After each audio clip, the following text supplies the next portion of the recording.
এই লোক নির্লজ্জ, এই লোকের কোনো লজ্জা শরম নাই।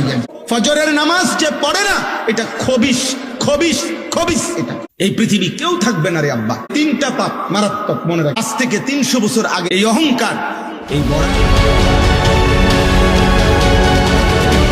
এই পৃথিবী কেউ থাকবে না রে আব্বা। ইমানদার, নাফরমান, অনুগত, অবাধ্য কেউ না, কেউ না, কেউ না, কেউ না, কেউ না। বলো না ভাই, আজ থেকে 300 বছর আগে যারা নেককার মানুষ ছিল তারা এখন কোথায়? বলে না, সবাই বলেন। আজ থেকে 300 বছর আগের জালেম যারা, পাপী, তারা কোথায়? হ্যাঁ, আবু বকর, ওমর, এই দুই সাহাবী, ওনারা এখন কোথায়? আবু জেহেল, আবু লাহাব, এই দুই বেঈমান, এরা এখন কোথায়? তাহলে ইমানদারও কবরে, নাফরমানও কবরে। এই পৃথিবী কাউরি থাকতে দেয় না। অনুগত কেউ না, অবাধ্য কেউ না, মূসা কেউ না, ফেরাউন কেউ না, ইব্রাহিম কেউ না, নমরুদ কেউ না। পৃথিবী কাউকে থাকতে দেয় না, কাউকে না।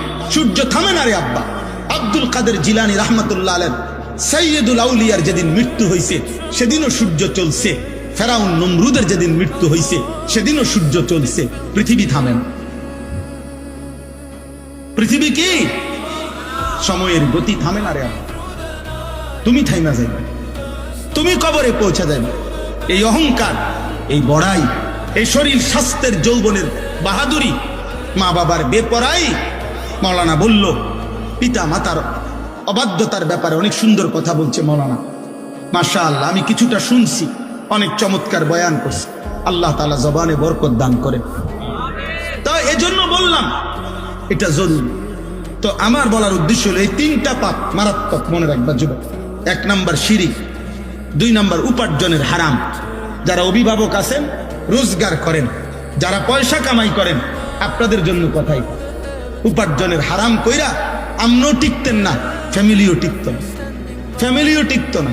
70 বছর পরে না, 700 বছর পরে হইল আমনের বংশধররে মানসি এটাই কইব, ওই তো তোরে চিনি, তোর দাদা সুদ খোরা ছিল।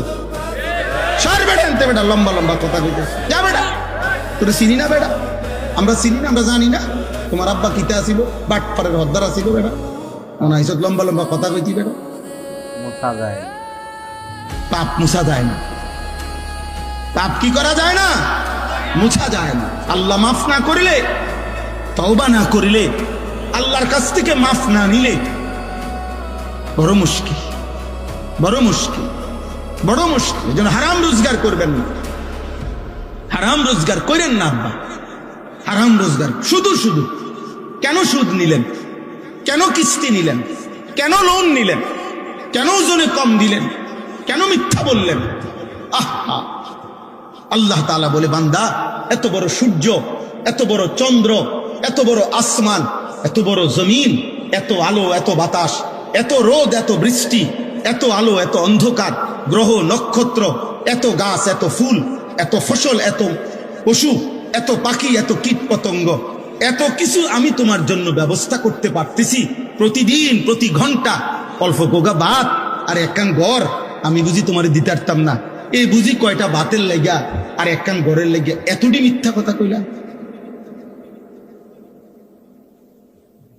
এত সুদ, এত কিস্তি, এত মিথ্যা, এত ধোকা, এত ওজনে কম দেওয়া, এত বাটফারি করলাম এই গড়িয়ানের লেগা? বলেন না, একজন মানুষের শেষ পর্যন্ত কিতা এটাই তো দেখাইছে, গড়িয়ান করছি, এ গড়িয়ান করছে। আর কিতা করছেন? আর এই বাজার সদাই, পাঙ্গাস, তেলাপিয়া, খিরা, টমাটো, ধনিয়া, কাঁচামরিচ, দুন্দুল, করলা, আর কিতা? আর হলো বন, বিড়ি, চা, পেঁয়াজ, পান, সুপারি, এই শেষ। এই চাচার হায়াত শেষ। 70 বছর এই কতগুলো বহন খাইছে আর বিড়ি খাইছে। শেষ বয়স কেমনে কাটাইছেন কাকা? এই আল্লাহর রহমতে আপনাকে 10 জনের দোয়ায় চা দোয়া নেই, আমরা দোয়া হেবটা চা দোয়া নেই, বন খাই, বুঝলেন? বিড়ি খায়, শুধু বিড়ি খায়। আহ, আস্তাগফিরুল্লাহ, আস্তাগফিরুল্লাহ। আস্তাগফিরুল্লাহ, নাউযুবিল্লাহ। আফসোসের বিষয়, আমার কথা রাগ করেন না, আমি প্রয়োজনে আর কোনোদিন আসবো না। আমি এ কথা মাথায় রেখেই ওয়াজ করি। বাকি আমার একদম স্পষ্ট কথা, 60 বছর 50 বছর এরকম বয়স্ক যেই সমস্ত লোক এখনো বিড়ি সিগারেট খায়, এ কথা স্পষ্ট। এই লোক নির্লজ্জ, এই লোকের কোনো লজ্জা শরম নাই, একদম শরম নাই, শরম নাই। তোমার কোনো শরম নাই। 60 বছর বয়সও আপনার থেকে যদি এই সমাজের ছেলে পেলে নাতি নাতনি কিছুই শিখতে না পারে, আর কোন দিন শিখবো আপনার থেকে? 60 বছর বয়সে আপনার থেকে কি শিখবো? বিড়ি ঘরের থেকে শিখবে কি? কথা বলেন না কেন? চা দোকানে যে নর্তকীর নাচ দেখে, টেলিভিশনে নর্তকীর নাচ দেখে, এমন বুড়া মিয়ার থেকে বাকিরা কি শিখবে? বলেন, আপনি বলেন, বলক একজন এখানে বলেন, কি শিখতো আপনার থেকে? বিড়ি খানা? কি শিখতো? আপনাদের সন্তান আপনাদের কাছে আমানত। এই ছেলে পেলেগুলো নামাজ পড়ে না, এই ছেলেগুলো সারা দিন রাত মোবাইল টিপতেছে। আমি সেদিন আব্বা গত শনিবারে আমি এক জায়গায় ফজরের নামাজ পড়ছি, মাহফিলের জন্য যাইতেছিলাম আরেক জায়গায়। সারা রাত্র জার্নি করে রাস্তার পাশে এক মসজিদে ফজরের নামাজ পড়তে ঢুকছি। আমি এবং আমার শায়েখ আল্লামা মুফতি মুশতাকুন নবী কাসেমি, আমরা দুইজনের গাড়িতে ফজরের নামাজের জন্য ঢুকে দেখি, আল্লাহর কসম এই কোরআন হাতে বললাম, মসজিদের মধ্যে দেখছি শুধু 2 জন মুসল্লি, 2টা ছেলে। ইমাম সাহেবটাও একটা ছেলে, মুসল্লিটাও একটা ছেলে। এই 2টা ছেলে ছাড়া একটা লোক মসজিদে নেই, একটা লোক নাই, একটা লোক নাই। ছেলেটা বলল, হুজুর এটা 3 মৌজার জামে মসজিদ।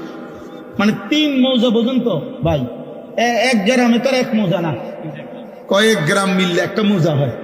3 মৌজার জামে মসজিদ এটা। শুধুমাত্র 2টা ছেলে ফজরের নামাজের জন্য মসজিদে। এই জাতির ভবিষ্যৎ কি? বলো না আব্বা, তোমরা যারা ছেলেরা নামাজ পড়ো না, একদিনও তোমরা আগামী দিনে কেমনে বাঁচবা? কেমনে বাঁচবা? আল্লাহর দয়া ছাড়া বাঁচবা কেমনে রে আব্বা? আল্লাহর ফজল ছাড়া কেমনে বাঁচবা? আফসোসের ব্যাপার, আফসোসের ব্যাপার, আফসোসের ব্যাপার। হযরত আব্দুল্লাহ ইবনে মাসউদ, আমি বিশুদ্ধ হাদিস বলতেছি, নবী সাল্লাল্লাহু আলাইহি সাল্লামের বিখ্যাত সাহাবী হযরত আব্দুল্লাহ ইবনে মাসউদ বলেন, লাম ইয়াতাখাল্লাফ আন্না, নবীজির জামানায় ফজরের নামাজে মসজিদের জামাতে, 5 ওয়াক্ত নামাজের জামাতে যারা উপস্থিত হতো না, অনুপস্থিত থাকতো, খোদার কসম সাহাবী বলেন আমরা তাদেরকে বুঝতাম কানা মুনাফিকান বাইয়িনুন নিফাক, এটা প্রকাশ্য মুনাফিক। আল্লাহর কসম, নবী সাহাবী মসজিদের জামাতে যে আসতো না, সাহাবী বলেন আমরা তাকে চিনতাম এটাই, এই নামে যে এটা প্রকাশ্য মুনাফিক।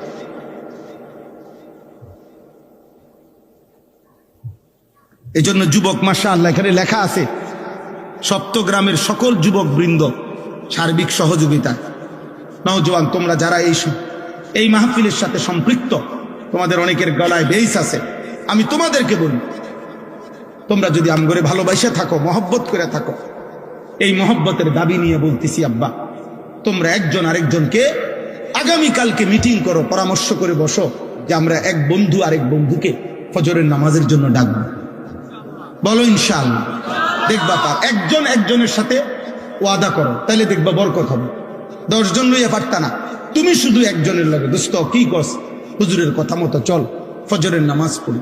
রাসূলুল্লাহ সাল্লাল্লাহু আলাইহি সাল্লাম বলছে, যে ফজরের নামাজ পড়ে তাইয়্যিবুন নফস, তার অন্তর পবিত্র হয়ে যায়। তাইয়্যিবুন নফস, আল্লাহ নবী বলছে যে ফজরের নামাজ পড়ে না, আল্লাহর কসম নবী বলছে খাবিসুন নফস, ওর অন্তর হলো খবিস, ওইটা খবিস, খবিস, এটা খবিস, খবিস। এটা ফজরের নামাজ যে পড়ে না, এটা খবিস, খবিস, খবিস এটা। আর আল্লাহর নবী বলছে খবিস পায়খানায় থাকে। খবিস থাকে কোথায়? পায়খানা। এই জন্য নবীজি বাথরুমে পায়খানায় ঢুকতে এই খবিস থেকে পানা হতে। বাথরুমে ঢুকার দোয়া কি? মানে কি কোন? আমনে কোন খবিস না? তো বুঝা গেল নবীজি এটা কেন কইতেন?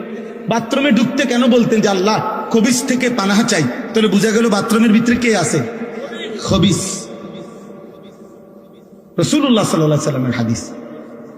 এই আনিসুর রহমান আশরাফ এই হুজুরের কথা আমার শুনতে খুবই ভালো লাগে, কথার টোনটা খুবই মিষ্টি, শুনতে খুব সুন্দর লাগে। ধন্যবাদ, ভালো থাকবেন, চ্যানেলটি সাপোর্ট করে যাবেন।